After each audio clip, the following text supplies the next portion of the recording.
Түркістандықтар, баршаңызды мынау бүгінгі 9 мамыр ұлы жеңіс күнімен шын жүректен құттықтаймын.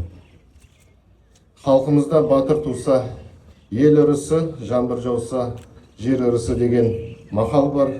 Даңқты қолбасшы Бауыржан Момышұлы ерлік тайсалмас табандылық пен қайыспас қайсарлықтан шығады деп азаматтарды ерлік жасауға шақырған болатын.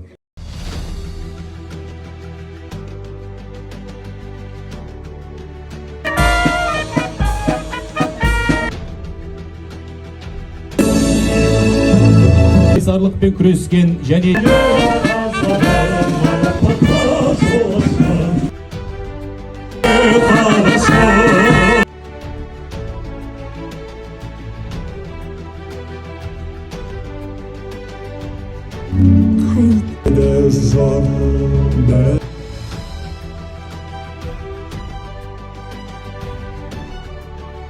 Seni